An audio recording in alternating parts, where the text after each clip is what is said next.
My name is Michelle Cho. I also work as the name Singing Beetle.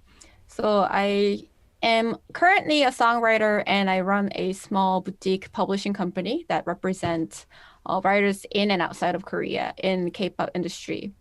I've also started my career in the music industry as a international A&R at SM Entertainment, and I worked there for about 3 years. After I left, I started my own company with the services like freelance A&R, publishing, and some producing aspect by putting up songwriting camps for labels and some songwriters.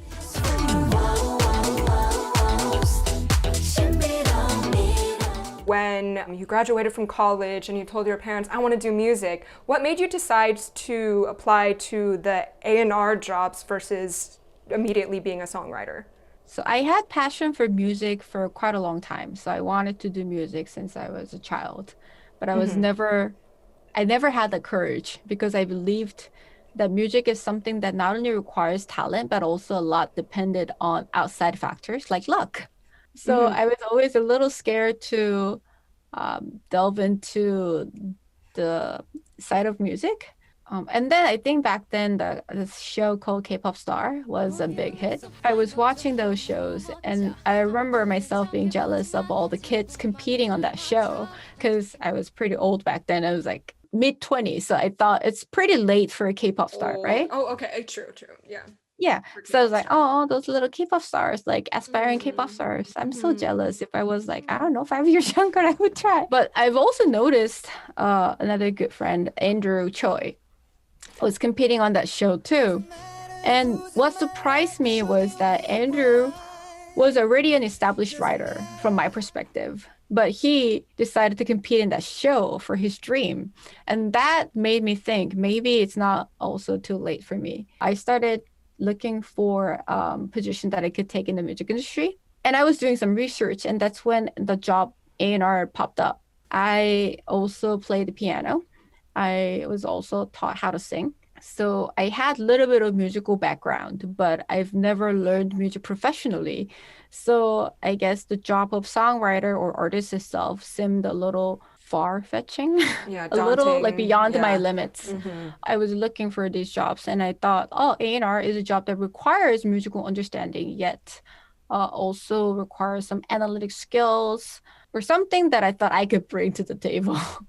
So yeah, that's how I got interested in the job of A&R. And that looked pretty interesting because you could decide what kind of music that comes out with what artist. Yeah, the first album was TAEMIN's Ace, I think. Wow.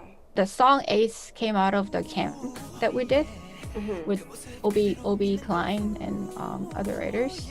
And Ilva, yeah, Ilva was part of the camp too. But it was when I just have started working at SM.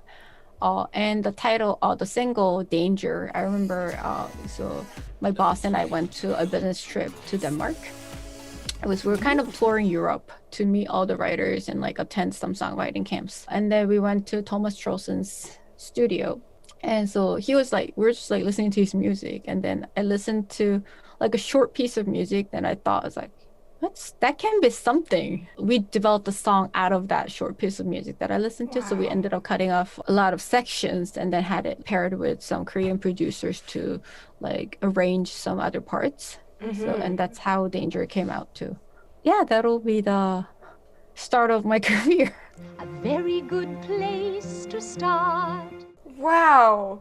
Would you say that song, or what song do you feel went through the most metamorphosis and that you feel super proud of the end product? Like the one that went through the most amount of change would be Taemin's Pressure Number.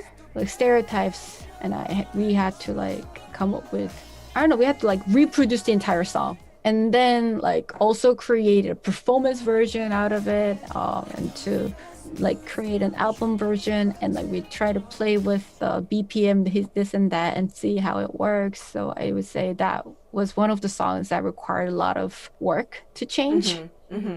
Oh yeah, the one that's required a lot of change. Produce 101. That killed me. That almost killed me. It took, I don't know, we had, I think like version 39 or something. Why so many different versions? No, because they kept requesting changes. I think they were also trying to find ideal sound and like Uh-huh. also because like how it looks on stage was so important because like it Right. has to be 101 guys singing all together and performing all together. So that was not easy. Oh, yeah, that was crazy. That was super crazy. That was super intense. To think of Taemin's presser number, that was simple compared to Nothing. The amount of things that you are able to experience as an A&R and bring in so many brilliant ideas, I really respect that. And it always seems like so much fun, your job. And I was wondering, as an international A&R at SM Entertainment, it seems like you mainly focused on meeting with producers, but something that a lot of fans will always wonder, did you have any opportunities to work with the idols themselves in the studio? Like, is it your job to invite idols to co-write along with the international songwriters, or is that Yeah, someone so else's? we would like artists will express their interest that they want to be part of a songwriting sessions. Then it'll be my job to make sure that they are paired up with the team that can create the most synergy out of it. So yeah, when Jonghyun came to sessions, we would pair him up with London Noise, with Stereotypes to see like, and that's how like great songs that he wrote for not only his album but for Shiny came out. Amber often joined too, because she's also a great writer. Henry was another character that joined. I also remember seeing Boa because she also ended up producing the entire album for her, right? So Right. she came to a lot of sessions as well. So yeah, I actually did work at SM Entertainment with a lot of artists who like had interest in writing. As songwriters and producers, it's not only a joy to have artists in the session, but also it makes it easier because we get to understand where the artist is going or what he or she wants or what he or she can do or can't do. I mean, that's why we have an A&R, like talking on behalf of the artist to explain how it is. But it's always better to see them in person too, like see Right. how they move. Or like even when they're writing a song, they have this like image in their head how they're going to pull off a stage based on this music that they're creating. So it's always more exciting to have an Right. artist in the session, and especially if we're writing for them, like it helps us understand them too. So yeah. Right, when you're an A&R pairing the idols with songwriters and the idols maybe haven't produced anything before, do they have to go through some sort of test other than just saying, I'm interested in songwriting? Do they have to send you a bunch of tracks that they've done themselves or ideas that they have? Artists would also have to submit demos if they want to include their song in the album. So it's a fair process. For songwriting sessions and camps, we would just test it out at a session too. Sometimes we'll get demos. Like if they were writing for a long time, they have demos that they want to play. But even if they don't have one, but it's also helpful that they come into session and talk about their vision. And then like that's how we like ease them into a session.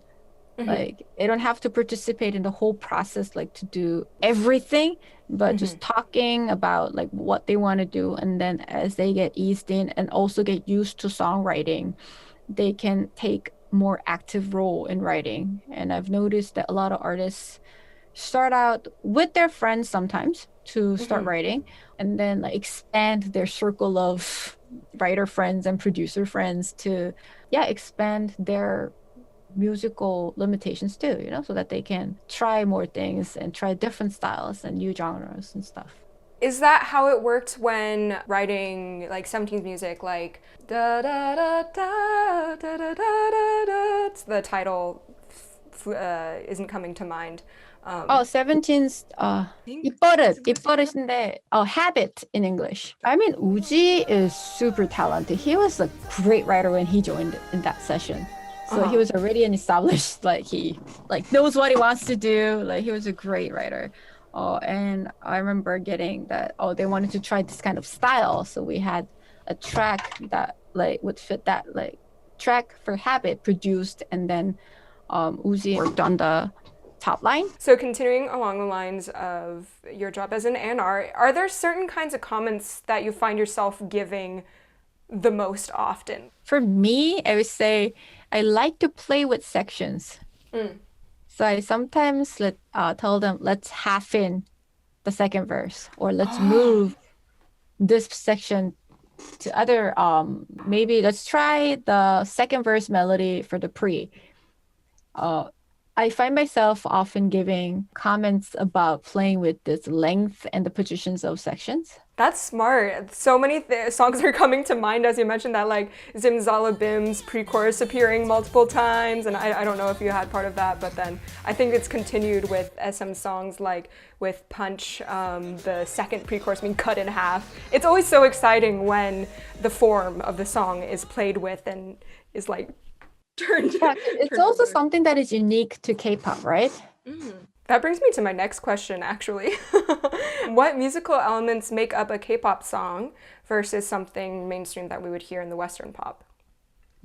I would say a lot of variations because of several reasons. Number one, the K-pop often refers to idol music, which has many members of different voice colors, different roles, and different styles. So like we would have 10 people, like four of them are rappers, like two of them like would have really high pitching voice and whatnot. So like you have to make sure that all of these different people are orchestrated nicely together in a song. So like you have to, in a way, create different sections with different styles or different parts so that they all work nicely and like work in harmony. While the Western music, in my understanding, is that they're often solo singers so that they don't have to worry about creating various and different sections to show different colors because they prefer to keep it steady. Is one of the reasons. And second reason I see is that Koreans tend to get really bored easily. So we have to keep on giving them something new. So one thing I've noticed is that we hate listening. I don't know, maybe the music industry people just saying this, but we hate listening to the same part over and over again.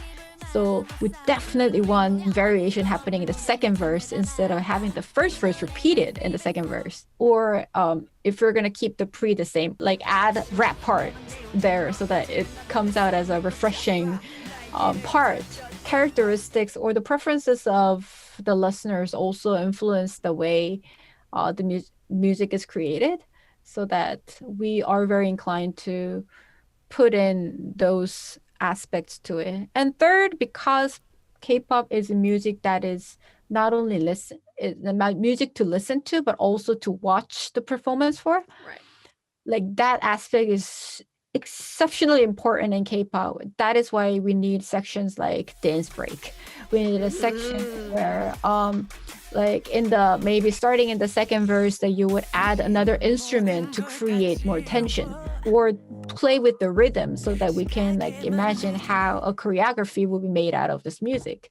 So like these things have to be considered. I think that those factors all contribute to how K-pop has so many different various sections with different styles in one song that sometimes it's really hard to believe that it is one song.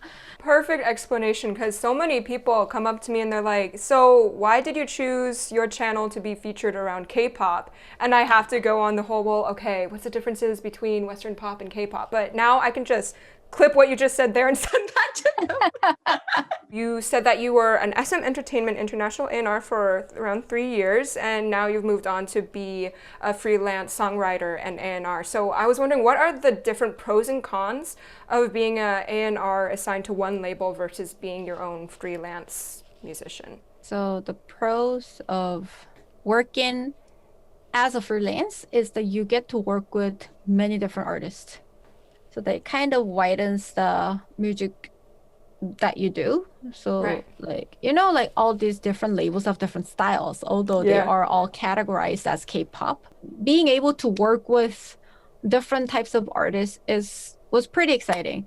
I mean, like I come from this idol background working at SM Entertainment, but I also ended up working with artists at Antenna, which is considered more artistic and indie. That was a major shift, but it's also very fun because it gets you to like experience like different side of music that you haven't like delved into.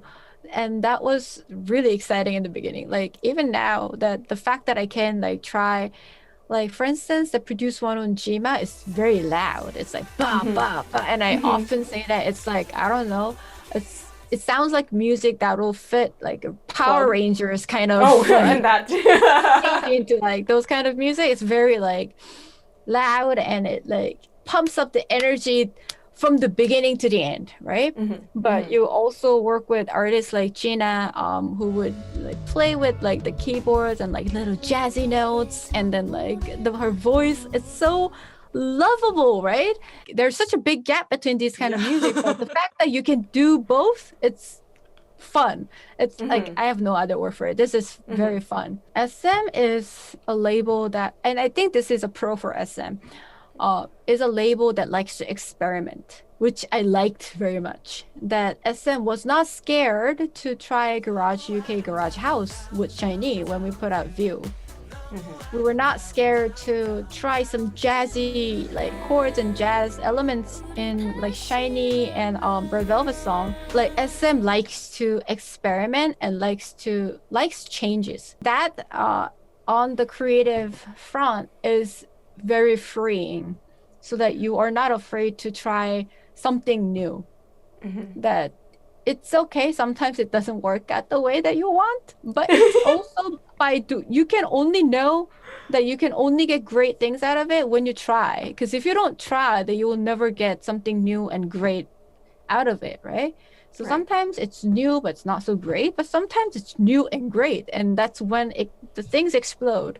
But I've noticed that as a freelance person or as a songwriter outside of a label, that it's really hard to have that much influence in that way. That like I can definitely cook up something that is experimental and new for an artist, but if they don't take it, Yeah. there's no use in a way, right? But when I was a part of a label that I did have a say in, oh, maybe you should try this and that, and then they gave me that much freedom to experiment, and that's something that I miss. Yeah. Do you find yourself as a freelance A&R or songwriter trying to find idols outside of SM who are willing to experiment, or you just take whatever jobs that come your way? I do a little bit of both. So, I mean, like when you talk with artists, there are things that they want to try.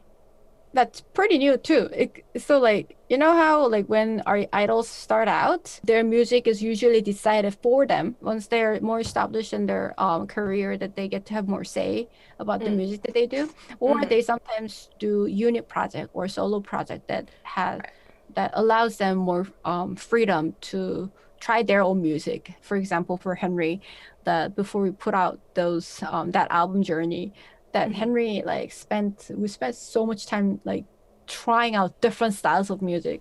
Like we have so many demos that we created, but like he wanted to like through that experiences and experiment that he got to be where he is now with his music. So I see. All right. Well, to bring this full circle, you mentioned that Taemin's Danger album was the first one that you had your A&R fingers in, but what have you learned as a musician, as yourself, Michelle, from the first time you were able to work in the music K-pop industry?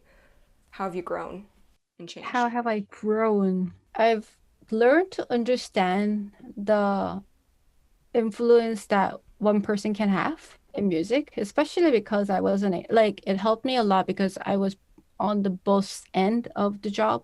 I was at A&R who decides the direction of music, that who delivers what labels need to producers to create something. And then I switched to a producer who delivers what labels need. So understanding both ends helped me, like when I write a song, help me become more analytic. So that like when we write a song, this label will want this section. Again, it comes back to the form and the section. It's like I become very analytic when I write a song, that like I would have to add certain sections and certain parts into music so that it'll work. So yeah, like I wish I could give you answers. Like, I don't know, it became more creative. I added like these chords and that chords. I sort of twisted a little, but I guess like these two experiences kind of added up to make me become more specific when it comes to songwriting, so that sometimes when I write a song and it doesn't get cut, we can't pitch it anywhere else because it was so specific to that artist. But I think that's also how you increase your chance of getting the song released. Is if you hardcore go for something. Yeah, it's like kind of ride or die situation. You either get it or don't get it. Yeah, so those are all the questions I have for you today. Thank you so much for your time. I learned a lot. I hope my audience learned a lot as well. And I very much Thank you. encourage This my was audience. exciting. I wish I go wasn't blabbing too much. Oh no, but blabbing is the whole reason why we do this, right? To have a lengthy, fun chat. And for more blabbing, dear followers, you can go over to Singing Beetle. I will link Michelle's YouTube channel in the description as well as her Instagram. And I promise it's the most entertaining, educational blabbing that you will ever find on YouTube.